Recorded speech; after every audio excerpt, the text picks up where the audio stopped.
사랑하는 아과비박의 성도 여러분 안녕하십니까? 이 시간 여러분과 경건의 시간 교제를 나누도록 하겠습니다. 오늘 우리가 나누게 될 하나님의 말씀은 예레미야서 38장 14절에서 28절까지 있는 말씀 내용입니다. 오늘 말씀 내용을 우리가 보게 된다면 14절의 내용은 시드기야 왕이 예레미야를 부르고 있는 모습을 볼 수 있습니다. 그 가운데 시드기야는 예레미야에게 진실로 자신에게 이야기를 해달라고 하죠. 이어서 예레미야는 이러한 말을 합니다. 내가 왕을 권한다 할지라도 왕이 듣지 아니하시리이다 라고 하죠. 예레미야는 알고 있었습니다. 아무리 이야기를 하여도 이 왕은 듣지 아니할 것이다. 그럼에도 불구하고 그는 지속적인 모든 내용들을 시드기야 왕에게 이야기하고 있는 것을 볼 수 있습니다. 아무리 인간적인 측면에서 봤을 때 이 사람은 불가능하다고 생각할지라도 끝까지 하나님께 모든 것들을 맡기며 나아가는 예레미야의 모습을 우리는 볼 수 있습니다. 그뿐만이 아니라 이 가운데서 예레미야는 끝까지 하나님의 말씀을 정확히 하나님 원하시는 대로 전달하고 있다는 것입니다.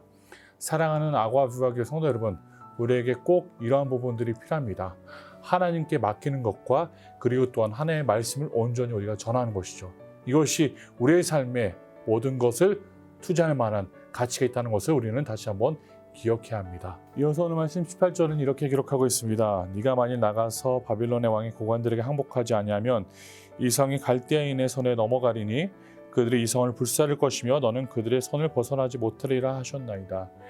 예레미야의 모습을 보십시오. 한번 그는 끝까지 하나님의 말씀을 온전히 전달하고 있습니다. 어떠한 위기와 어떠한 상황이 주어졌을지라도 그는 사람들을 두려워하지 않고 하나님을 두려워하는 마음으로 그 말씀을 전달하고 있습니다. 반면 19절의 내용은 시드기야의 모습을 묘사하고 있습니다. 그의 모습을 한번 보시도록 하겠습니다. 시드기야 왕이 예레미야에게 이르되 나는 갈대아인에게 항복한 유다인을 두려워하노라. 염려하건대 갈대아인이 나를 그들의 손에 넘기면 그들이 나를 조롱할까 하노라 하는지라. 시드기야는 왕이었습니다.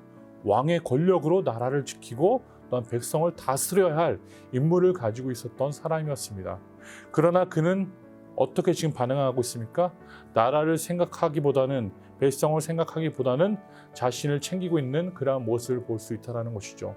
이어서 백성을 생각하기보다는 자신을 생각하는 바람에 이는 이러한 행위를 보여주고 있다는 것입니다. 사랑하는 아과비박의 성도 여러분, 우리는 사람들을 두려워하기보다는 하나님을 두려워해야 합니다. 왜 그렇습니까? 하나님 손 안에 그 모든 것이 달려있기 때문이죠. 오늘 다시 한번 이 말씀을 통하여서 우리도 이렇게 다시 한번 살아가기를 간절히 소원합니다. 예레미야처럼 사람을 두려워하지 않고 하나님을 두려워하는 마음을 갖고 그 마음으로 온전히 지켜가는 우리 교회 성도님들이 되시기를 간절히 소원합니다. 이어서 오늘 말씀 20절은 이렇게 기록하고 있습니다. 예레미야가 이르되 그 무리가 왕을 그들에게 넘기지 아니하리다. 원하옵나니 내가 왕에게 아뢰바 여호와의 목소리에 순종하소서. 그리하면 왕이 복을 받아 생명을 보존하시리이다 라고 말씀을 기록하고 있습니다. 사랑하는 아과비박의 성도 여러분, 예레미야를 보십시오. 예레미야는 끝까지 왕에게 하나님의 말씀을 선포하고 있습니다. 그뿐만이 아니라 시드기야는 어떠한 사람이었습니까? 예레미야를 큰 위기 가운데 던져 넣은 사람 중에 한 명이었습니다. 그럼에도 불구하고 예레미야는 시드기야를 생각하고 나라를 생각하고 백성을 생각하는 마음을 갖고 끝까지 하나님의 말씀을 수호하며 그 말씀을 전달하고 있습니다. 이어서 말씀의 내용 21절을 보십시오. 그러나 만일 항복하기를 거절하시면 여호와께서 내게 보이신 말씀대로 되리이다. 지금 환난 가운데, 어려움 가운데, 고민 가운데 있는 시드기야 왕에게 이러한 말씀을 이야기하고 있다는 것이죠. 사랑하는 성도 여러분, 예레미야는 하나님이 사용하시는 아름다운 청지기자 하나님의 도구였습니다. 왜 그렇습니까? 이 모든 모습을 통하여서 우리는 다시 한번 그것을 확인할 수 있습니다.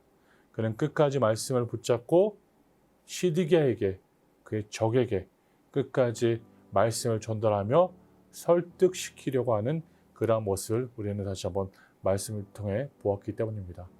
사랑하는 성도 여러분, 그렇습니다. 우리는 어떠한 상황 속에서도 말씀을 지켜 그 말씀을 전달해야 합니다.